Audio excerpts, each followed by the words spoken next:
وأقوش نبضي قعمها يسقصدا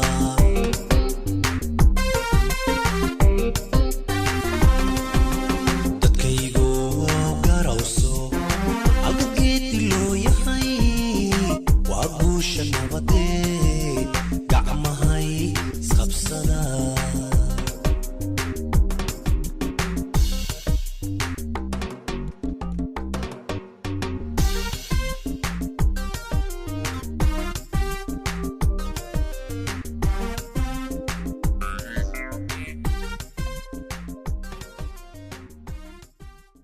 waxay ku saabsan tahay federaalka Soomaaliya ay qaadatay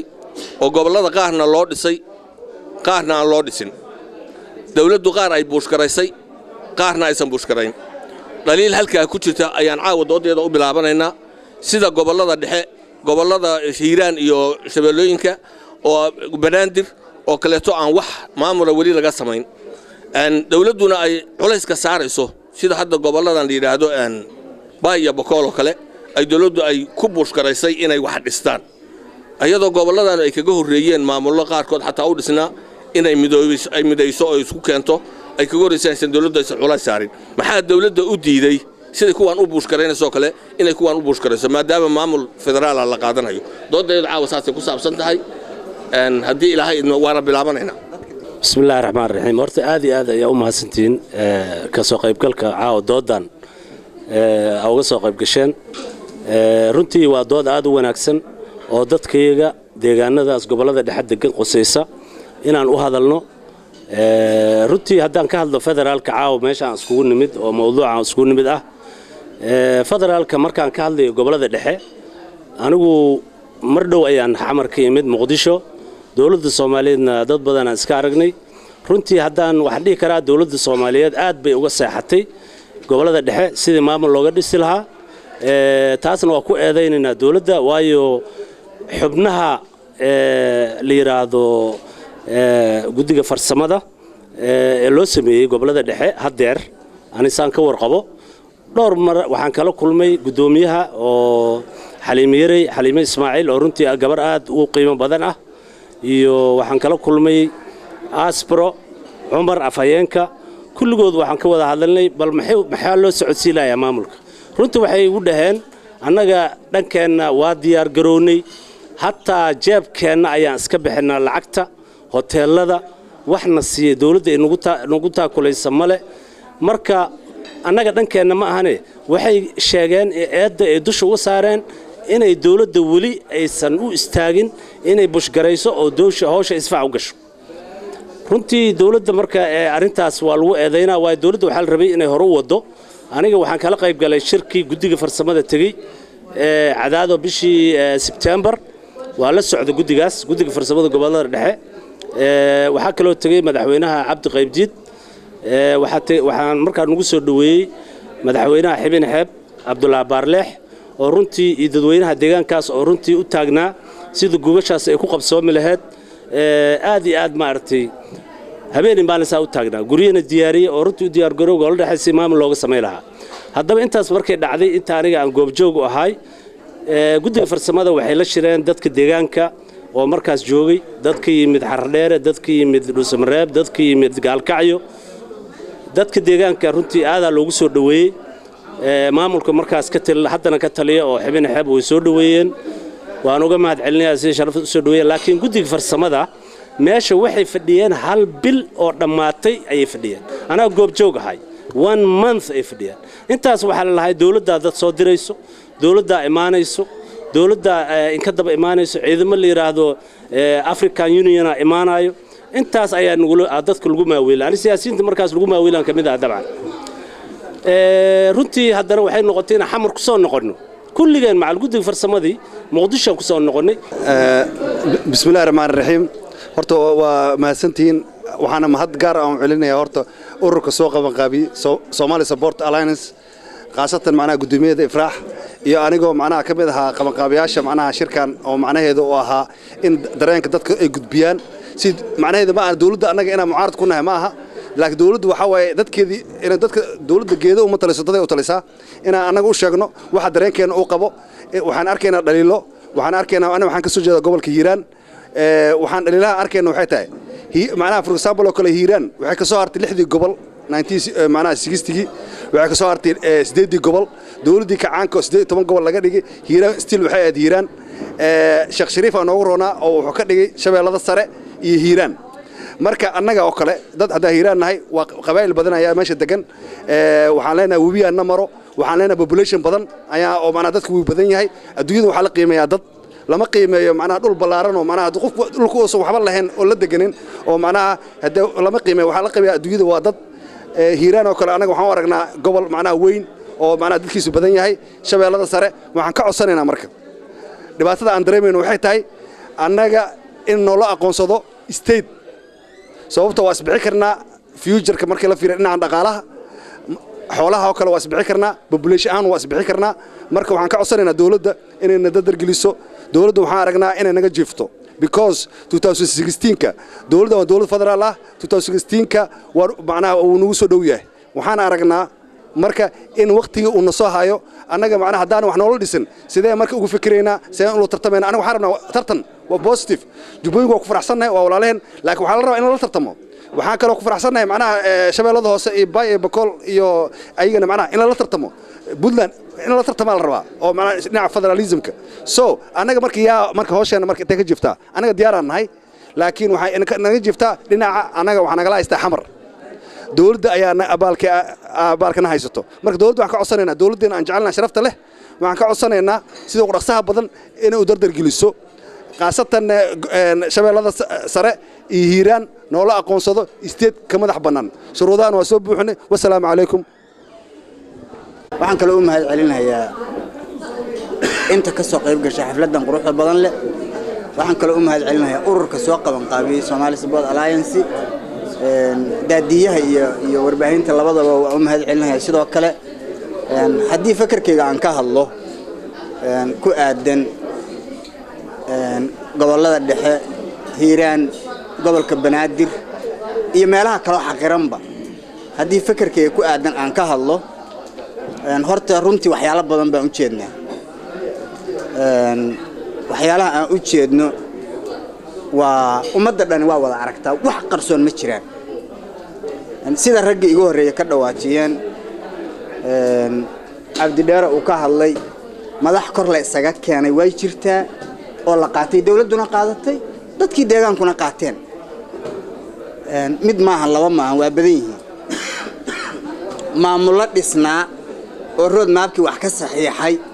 oo sharciyeysnaa oo xaqiiq ahaa oo intay diideen yiraahdeen waa baxaynaa lagu dhago la yiri laantii wax ma soconayaana jooga oo ilaahay hadda aan dawladdu soo salaamin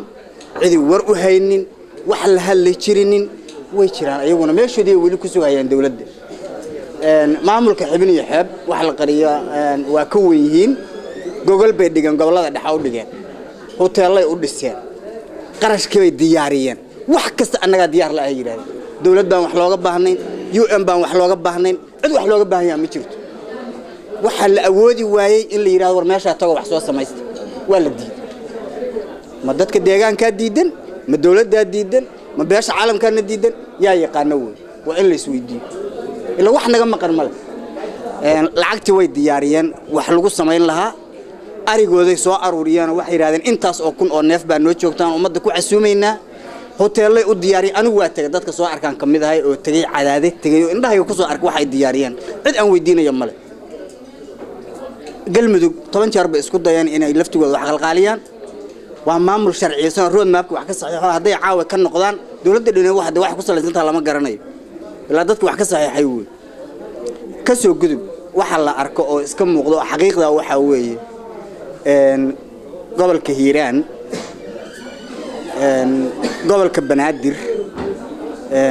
maamul galmudug iyo meeshan hadda aan ka hadlayno gobolada dhexe inkastoo dhulka intiisii badnaaba la qaatay ummadda deganin ma ummad Soomaaliyeed ba oo dawlad lehba oo ummadda adduunka ka nool kamida miya mise waa dad aan wax garanaya jirin markii runtii laga hadlo hadday isku dayeen inay wax sameystaan oo aan la ajiibin oo dawladdii laga rabay aysan waxba u geeynin oo maamuladii dhisnaa la taakuleynaynin bal meesha aan aadna yaa noo garanaya ilaa in wax la isweydiiyaa ma xume بسم الله الرحمن الرحيم وعبد القادر بريرة علي هدي عن كسر لابتو أرمها هيران وقبل وين وأنا قبل أي وذا دجان صومالي ودن ما دي كراني قبيل هبل أما قبيل هبل قبيل إن كهالله مجعلي ما نرى إن كهالله هدي عن هل كفتن عن كدرنا هيران و dad hal aabe ay isku dhaleen waxaan kaloo dhigi karaa aabihii oo habro badan inta guursaday ilmihii oo dhalay isla xagla daacinayo taasna dad isla dhashtay way qabataa waxaan baaq u jeedinayaa reer Hiiraan horta isqabqabsashada iyo dagaalka foosho xun inay iska dhaafaan oo dad waxay ahaayeen wiligood nabad lagu yaqiinay in ay nabadda qaataan kana arrimiyaan mar walbana ay ku dhiiranaadaan nabadda Somali Support Alliance waxa sida ogtiin soo dhow general election May oo wadankan aad oo noo quseeya house kan quseeya education kan quseeya unemployment kan quseeya cashuurta ayaa quseysa waxaan ka codsanayaa dadka Soomaalida inay ogeysisaan in general election jiro oo na saameeyay arintaasi saas daraadeed waxaan ka codsanayaa dadka Soomaaliyeed si ururkiina inaad dadka wacdi gelisaan say codkooda register u samaysan lahaayeen Soomaali anaka waxaan ku noolnahay wadankan aad ayuu muhiim noogu yahay inaan codayno oo codkanagu dhumin waxaan ka codsanayaa Somali Support Alliance inay dadka Soomaalida gubaabiso meel kasta ay joogaan say u coday lahaayeen dadka Soomaaliya codkooda u soo dhumin aniga waxaan diyaar u ahay leafletka inaan wax ka qaybiyo marka waxaan ka codsanayaa adinka dhan as urur ahaan inaad campaign aan u sameeyno wadankan codkanaga iyo soo dhumin oo dawladnimada wadankan markaan hadii aan wax ka doorano ayaan wax ka geey karnaa dhow maartay horta waxaan u mahadinayaa Allah subhanahu wa ta'ala oo noo saamaxay inaan iskugu imaano programkan waxaan kaloo mahad labaad u celinayaa Somali Support Alliance ifraax ma sha Allah khayr Allah siiyo waxaan rabaa waxa laga dhawaajiyo lagu soo celceliyay arrimaha Soomaaliya dawladda federaalka dambiga ay leedahay iyo gobolada dhexe waxa naga maqan iyo Hiiraan iyo Banaadir waxa naga maqan dawladda federaalka eed bay leedahay annaguna eed baan leenahay dawladda federaalka eed bay leedahay oo kaabkii aan ka rabnay maanan ka helinin annaguna eed baan leenahay oo annaga inaan tashano danaha ayaga annagu aan leenahay aan ka tashano waa wax muhiim ah gobolada especially gobolada dhexe waxay sameeyeen rag baa u istaagay oo yiraahdeen fundingka annaga bixinayna annaga samaysanayna wax walba annaga samaysanayna ma aqaan waxa hortaagan oo kama hadli karo pointiga hadda hortaagan ay wax uga samaysan waayeen laakiin waxa la rabaa in la isweydiiyo intaan gadaal iskugu noqono intaanan dadka kala eedaynin waxa annaga ay wax nooga socon laayihiin sida yar abow hadaayt uu ka dhawaajiyay dadka hadday iyagu isku jeedaan wax ma gaaraan laakiin hadday isku mabaadi yihiin oo dadka ay go'aan ku qaataan inay danta iyagu ay leeyihiin samaystaan way gaari karaan waxaan nahay gobolada dhexe waxa waa Central of Somalia meesha Soomaaliya ay bartamaheedan ku naalnaa waxaan rabnaa inaan ka hadalno waxa anaga naga maqan iyo waxa anaga aan xaq u leenahay waa ka doodi karnaa Hiiraan sidoo kale waa in laga hadlaa because wax garad iyo tacliimiin iyo odayaal dhaqameed intaba waa leenahay waxaan kaloo rabaa dadka anaga nala midka ah waxay samaysteen nin kasta border buu samaystay wuxuu samaystay gurigiisa wixii soo galayeen uu ogyahay wixii ka baxayeen uu ogyahay annaga waxaan noqonay qashin qaad waxa way magaalada Muqdisho nin kasta oo Soomaaliya oo dambi soo gala kii Afghanistan ka soo gala kii Pakistan ka soo gala kii adduunka daafiisa kala ka imaad dambiila Muqdisho ku dhuumanaya magaaladana waxa way dad bay ku magacaabantaa iskale waa magaalo madax waa magaalo multicultural ummadda Nabi Maxamed isla degantahay laakiin haddana dad baa eedaas iskale oo ay gaar u tahay oo la saaraya dambiga la saaraya ma ahan anaga dambi gooni ah in la saaro wadankiina magaaladiina la isla wada leeyahay nin walba borderka oo asagu iska leeyahay inuu xagsado oo anaga aan samaysano danteena iyo maxaan ku reed caruurtayada xataa baahida inay ka baxaan waay gobolada dhexe khayraad baa dhex yaal uranium baa noo yaala bad baan leenahay waxbaan samaysan karnaa waa inay raggayaga mutacalimiinteeda iyo waxgaradkeeda odayaasheedu ay ka hadlaan arrintan waxa ay ku socon weysaan inayna noo sheegaan oo noo proof gareeyaan u baahan hadda qof walba waa isfogaareeyay waa wada hadalay ninkii wax mucaaradi lahaa iyo kii wax amaani lahaaba hadda waxaan rabnaa inaan wax dhisno oo taladeena wixii ay nala tahay inaan gudbino waxaan rabaa inaan ku soo koobo gobolada dhexe xil baana saaran shacabka degan iyo qurba joogtiisa lambar 1 inaan maxaan ku raaggeed hoostiis ama cadaadaha noqoto ama caabudu ha noqoto ama dhusamareeb ha noqoto ama gaalkacyo ha noqoto meeshii la rabo ha laga dhigo ilma gobol inaan dhigano gogol nabadeed oo dib heshiisiin ah walaale odayaasha dhaqanka aan adeegsano mutacalimiinta aan adeegsano gudiyada maxaan ku raay sheeg dib heshiisiinta ka qayb qaadanaya aqoonyahanada hadda dhisan iyo kuwa la dhisto waxay noqdaanba in horta nabadda lagu baaqo geedka hoostiisa aan iskugu nimaano lagu aana shubto maxaan ku raay xoolo lagu qasho dadkii la isku cafiyo ninkii campaign madaxweynenimo raba oo gobolada dhex doonayeen maalintaas asagoo xalaal ah oo maxaan ku raay sheeg wixiisa banaanka u yaalaan meesha ha yimaado taasaan ku talinayna waa qodobka koobaad oo nala ka rabo bulshadeena gobolada dhexe dawladda Soomaaliyeed ee madaxweynaha dawladda federaalka uu uga yahay Xasan Sheekh Maxamuud waxaanu leenahay mudan madaxweyne faragelin baan dareemaynaa laga soo bilaabo dhamaadka Soomaaliya ras Gambooni ilaa iyo gobolada dhexe ay ku dhamaata hadda waxaan dareemaynaa dusha in wax la iskaga keeno oo masab lagu gaaro adigana dan kuma ahan annagana nooma aha annaga ayaad madaxweyne noo tahay haddaan dhisannana annaga ku dhisanayna marraba annaga ku doorayn waxa aan wadano gobolada dhexe wataan waa inaad nagu taageertid madaxweynaha dawladda federaalka iyo mas'uuliyiintiisa la shaqaysan saasaan leenahay anigu mar saddexaad waxaan ku celinay labaad beesha aan ka soo jeedo oo Soomaaliyeed beesha sada daarood ama koonfur ha jirto ama bariga ha jirto Soomaaliya mar kale aan baaqooda ku celinayaa saraakiishanada siyaasiyiintanada odayaal dhaqameedka ugaasyada waxa aanu leenahay ee taladanadu ka goodo laba rab nin iska ordayo bilaq loo had meel ku dhac qabiil walba leey oo meel ku dhacay taladanadu waxaan go'aaminay war Soomaali talada ha loo daayo gobol walba talada asaga ha loo daayo aan heshiino dadka walaal markaan heshiino wax naga halaabay mal ninka ramaan dooranayna waana maasantii waxaan ku bilaabayaa aniga Buulabardaan ku dhashay saddexda gobol way haystaan dhusamareeb gobolka galmudug hadduu halaysan yahay oo hiiraan ay dhisan tahay macno weyn ma leh hadday jawhar iyo hiiraan ay dhisan tahay brandir aysan dhisnayn macno weyn oo siyaad ma leh waxaan idin sheegayaa saas inaad u ogaatiin horta marka hore haddaan u soo noqdo dhusamareeb dawladdu meesha keliya oo xudunta ah oo gobolada kale oo ismaamulka samaystay oo federaalka ayay ka mid tahay waana xudunta ugu weyn oo kala barta magaalada wadanka kala barta haddii nabadgelyo dawladdu ay u sameey weyso haddii dawladdu isma raacayso oo goboladii qaar maqan horta dan ayay ka ugu jirtaa maamul marka yaa dhista ismaamulka dawladdu ama qarash ha ku dhiibto ama dad ha u soo dirto laakiin maamulka dadka degan inay sameystaan waa dadka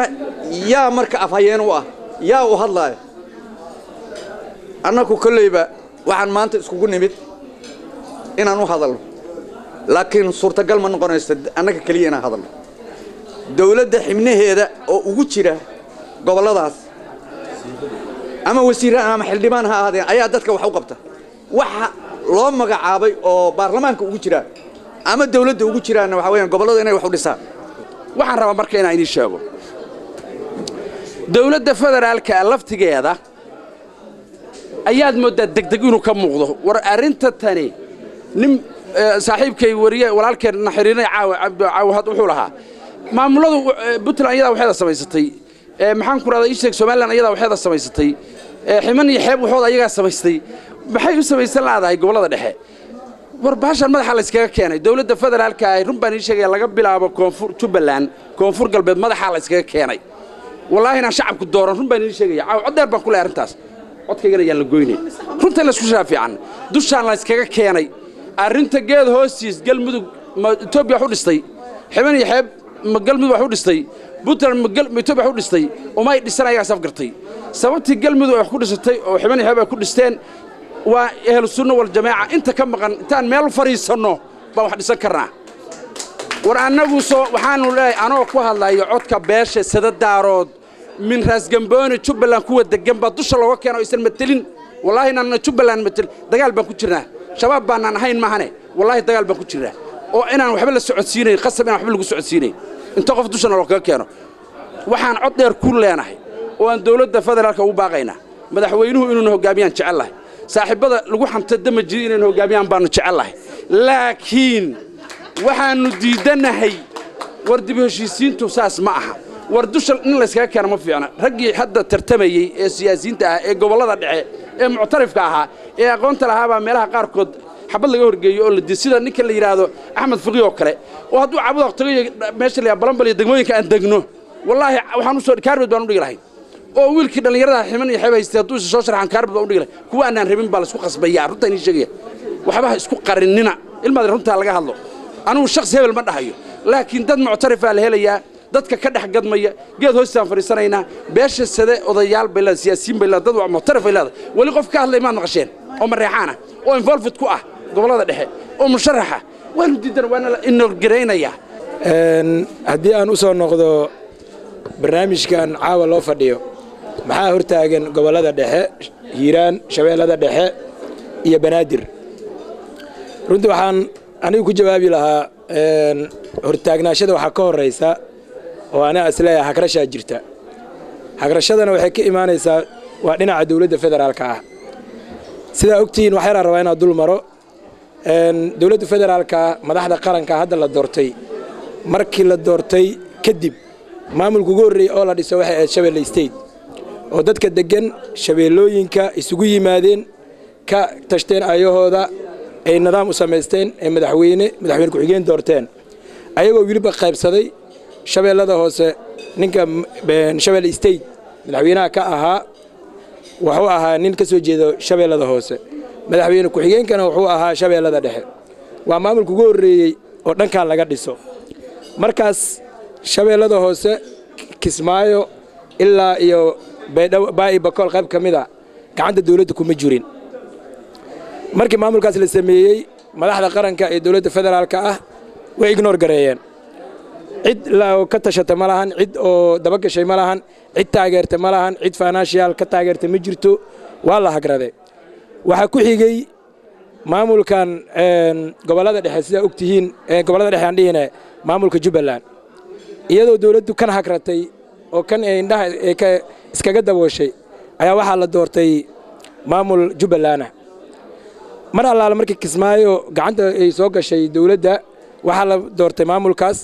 maamulkaas oo Jubbaland ana dawladdu waxay sheegtay inay raali ka ahayn ay tiri wax ka jira malahan shuruucda iyo dastuurka ay constitutionka u yaalana meesha soo marin wax allaala waxay rabaan ma aqoonsan doono madaxdii Jubbaland iyo madaxdii qaranka Soomaaliya Itoobiya isugu tageen meeshii madaxdii qaranka ay saxaafadda ka dhigi jirtay waxaan ma aqoonsan doono waxay gorgortan ka bilaabeen horta maamulkan degedda Kismaayo ma heysanayo 6 bilood ka badan magaca Jubbaland waa inuu bedelaa oo Jubba ka dhigaa meeshaas horta aqoonsi ku soo dhiibeen wixii saxaafadda ka sheegayeen waa beenowday maamulka sidii uu ku hirgalay waxa ku xigtay dhaqdhaqaaq yar ah wuxuu ka bilaawday gobolada dhexe oo ogeen oo inta ay joognay shirar caalami inta lagu qabtay si looga tashto oo nidaam loogu sameeyo maamul goboleedyo iska dhaaf dawladdu inay garab qabato ay taageerto ee aqoonsi iyo financial wax walba ka taageerto iska daay dadkaas dhaqdhaqaaqoodii ay hor istaagtay si kasta waa lagu hor istaago waxa kamid ah hor istaago markii dadka isugu tageen lacagta financialka bixi lahaa xataa milyaneerada gobolada dhexe dadka ku aftirsada meel soo saaray waxa lagu qiyaasay lacag 1 milyan inay ku baxayso rag baa miiska garaacay oo yiri 1 milyan anaga dhiibeeno oo aan dawlad ahayn aan dawladna hoos tagin oo iskooda u ah milyaneera oo ka soo jeeda goboladaas shirarkii inta lagu qabtay waxa garwadeen ka ahaa maamulada ka jira hadda gobolada dhexe sida Ximin Xeeb iyo Galmudug dawladdu waa banaday shirkada xamar lagu qabtay waxa la yiri inta shirka lagu qabanaya waa la heshiisiinaya in la carqaladeeyo loogu talagalay waxa ku xigtay ilaa iyo prime ministerkii hore inuu Puntland tago oo yiraahdo qayb kamida waxa maamusha Puntland si arrinta gobollada dhexe ceel dheer loogu rido ama oo sambuus afargeesa loogu diro eeba soo noqoninba marka waxaa loogu talagal marka gobollada dhexe markay yidhaahdaan maamul aan samaysanayna in la yidhaahdo dastuurka maadan buuxininba halay baraaba tahayba qorshaha loo dhiibay barkaas sidaasuu ahaa hadda arrintan meesha la isugu yimid maanta maaragtay dowladda federaalka iyo gobollada qaybaha kala duwan ee dowladnimada raba waxaan u arkaa inay tahay maaragtay laba siba waan u arkaa in negative tahay ama midna ay tahay positive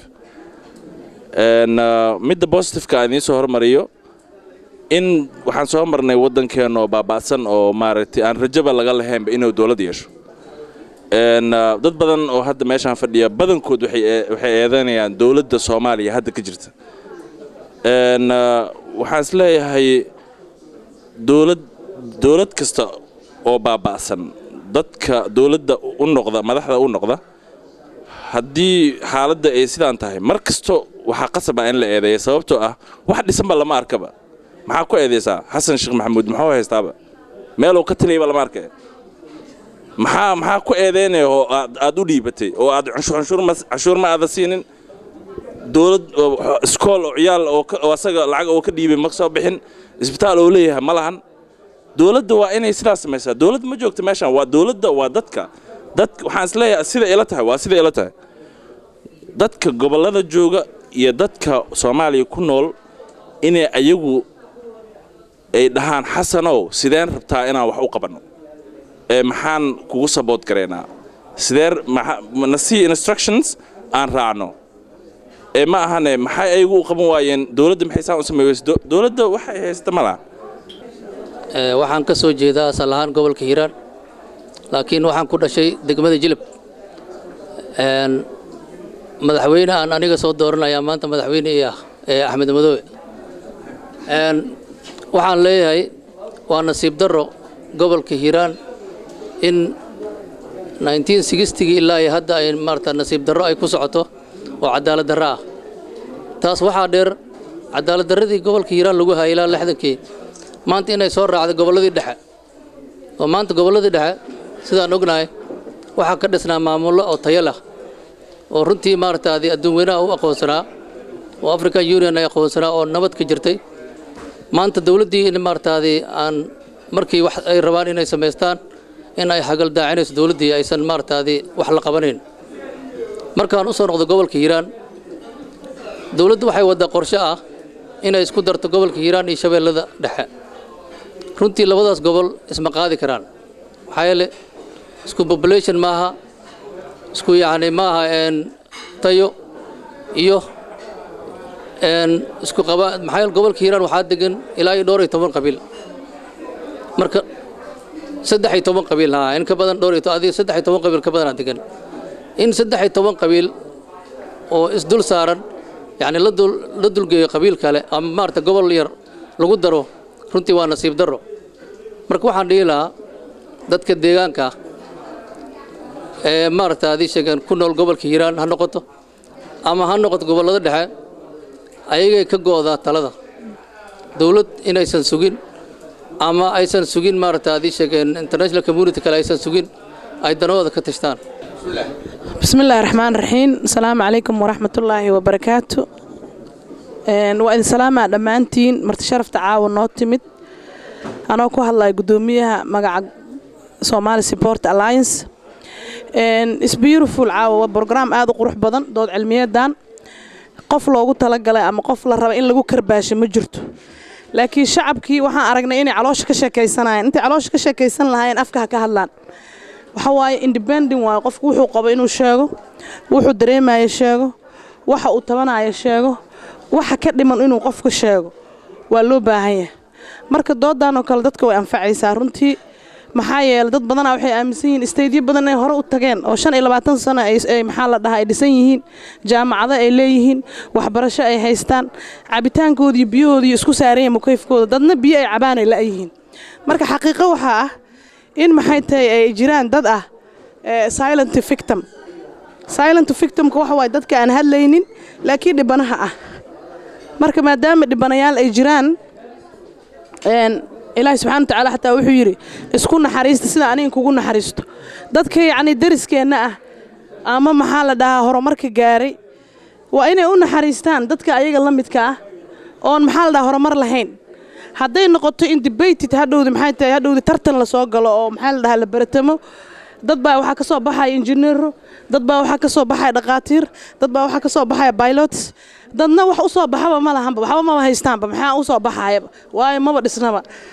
marka waxaan u baahannahay federaalismkuuna anfacaya wuxuu nagu anfacaya federaalismku tartama imaanaya dadka beerahooda beertaan in carruurtii waxbarasho la geeyo in maxaa la dhahaa dhaqaatiir sanadkan meeqaa noo qalin jebisay tartan badanaa dhacay dowladdana kaab bay u noqonaysaa dowladdu garab bay u baahan tahay marka isteediyada dhiman hadda la dhammaystiro madaxweynaheena sharafta leh xataa garabkiisa waayo waxa waa isteediye qaarna inay dhammaystiran yihiin isteediyada qaarna aysan waxba ahayn to be honest fair ma aha marka waxaan leenahay dowladdeenna waa jecelnahay waa taageersannahay horumarka muqdisho ka socdo dekedii oo dhisan maxaa la dhahaa terminal 2 oo maxaa la dhahaa elaboorkii la dhisay is beautiful waa soo dhawaynaynaa iyadoo maanta ilaa 8 maxaa la dhahaa 8 nin oo maxaa la dhahaa ii sheegay wasiirro ah hotelkii maxaa la SYL ay joogaan oo bari xaflad lagu dhigayo waa soo dhawaynaynaa laakiin waxaa naga dhiman waxaan rabnaa there is a gaabka jira in la kabo dadka aan waxbarashada haysan oo cuntada haysan dhibaatada jirto in dadkaas laftirkeeda la soo koobo marka caawa ma ahan in dad la ataagayo ma aha xisbi la ataagayo in maaha dowlad la ataagayo dowladda waa loo baahan inay ogaato qaladka jira in loo sheego wixii saxana loo sheego oo si cadaalada loo hadlo hadalkayga waxaan ku soo koobayaa aadaan ugu faraxsanahay dood cilmiyadan waxaan rajaynayaa inay sii socon doonto waxaan aad iyo aad u soo dhawaynayaa martida sharafta leh ururka Somali Support Alliance gudoomiyihiisa gacanteeda badax fadhiyo intaa kadib waa dhageysanayna doodda say u dhacaysay runtii aniga hadalkayga ma badno hadii aan soo koobo waxay ila tahay qaladku waxa iska leh dadka meeshan fadhiyo dawladda kaligeed ma leh Soomaalidu waxay tiraahdaa sax nin kale ay dhaxda ugu fadhiyo ma kacmeed marka dad waxba isu ogoleen oo aanan anagii siday ummadaha kale u leeyihiin citizenship inay wada dhasheen u og yihiin aan u ogeyn wada dhalan wax ma qabsan karno cid noo maqan oo isku keen cuubaysana ma jirto cidna si kala daadinaysa ma ogi waxaan maraynayaa su'aashu inay ahayd dadka maxaa hortaagan inay goboladu dhismaan anigu waxaan dhihi lahaa to be honest dawladda aan dawladba u aqaano teamkan bahalkan la yiraahdo groupkan aan u aqaano fikirkayga hay caburankaygan qaba waxa weeye waa team bahalkan la yiraahdo group meel ka wada yimid oo macallin dugsi dhexe hor taagan yahay waa galaas macallin dugsi dhexe hor jiro xasan sheekhna wali wuxuu isku haystaa inuu yahay kabiirkii dugsiga dhexe oo wuxuu rabaa dadkii ummadan aqoon-yahan kale jaahil kale askariga leh mutacallim kale sidii kabiirkii inuu maamulo rabaa xasan sheekh madaxweynuhu wuxuu soo hormariyay intiqaabaadkii doorashadii 2016 waxa u malaysaa inuu sidoo 2016 ku soo bixi lahaayeen groupkiisu inuu noo soo hormariyay oo uu nooga soo dhigay noo soo qadimay marka waxaan anigu advice ahaan u sheegi lahaa dadka Soomaaliya dictator waa ka daareen uma baahna maanta lama qasbi karo Soomaaliya waxay u baahan tahay aan wada tashanno laakiin uma baahna aan ku taliyo waxaan ku waani lahaa niman badan waliba dad badan oo saaxiibo aan ku leeyahay aan group ku leeyahay waxaan ku advice garay lahaa waxa ugu soo horeysa gobolada dhexe dawladdu waxa kala baxdo faraha dhaqaale kama rabaan gucsadooda iyo waxay cuni lahaayeen iyo riyahooda bahalkan dagaan kama rabaan dagaankoodii baa u yaala laakiin ayagu guddigan farsamada oo la sheegayo fidnadu waxay ka bilaabatay guddiga farsamada waa ognahay guddiga farsamadu dadkay ka samaysan yihiin hebel maliha anigu waa ogahay meeshay ka yimaadeen siday wax u wadaan baan ognahay ha ka daayeen dawladdu waliba especially xasan sheekh waxaan ku waaninaynaa ha ka daayeen faragelinta uu ku hayo gobolada from gaalkacyo afkeeda tu raas kambooni dhibaato ku haya ha ka daayaan magacayga waxa la yiraahdaa Cabdimaalik Cali Xaashi waxaan ka tirsanahay maamulka Xibin Xab waxaan mahad celinaynaa xafladda sharafta badan leh oo aad u quruxda badan leh ururkan noo soo diyaariyay doodda waa badan tahay way dheer tahay warka inaan ku sii dheeraado ma rabo waxaan leeyahay dadka dadka xaquuqdooda u doodaya xaquuqdooda ka maqan tahay haddii xaquuqdiina ka maqan tahay ama madaxweynaha Soomaaliya ay siin waayo ama cid kale ha lugta in qabato waxa la rabaa horta inaad tashataan idinku inaad tiina idinka qabsataan oo daniin u istaagtaan yes waa awoodaan waa ogahay ina awoodaan oo qabsan kartaan marka cidnaha sugnina wiligiin iyo aliin cid inii maqneed ma jirto cid waxaan siisa male intii Soomaaliya corruptionka ama dagaalada sokeeye ay ka dhaceen gargaar xataa ma tago hay'adaha ma tagaan calaamada cas in saaran marka habsaan in ka dhigo waa wax loogu talagalay idinka ina fahamtiin waay marka cid in habsaamin kartaa male cid in ku dhigi kartaa male cid gacmaha in qabsan kartaa male waxa aad doonaysiin isku taga dad wada dhashaad tihiin gacmaha isqabsada wax dhista cidnaha sugnina yaan qofna yaan la eedeynin hadda wixii la dhiilaa waa la yiri fariin yar baan wadaa fariin calanka waxa la fariin soo diray calanka fariin soo diray calanka Soomaaliya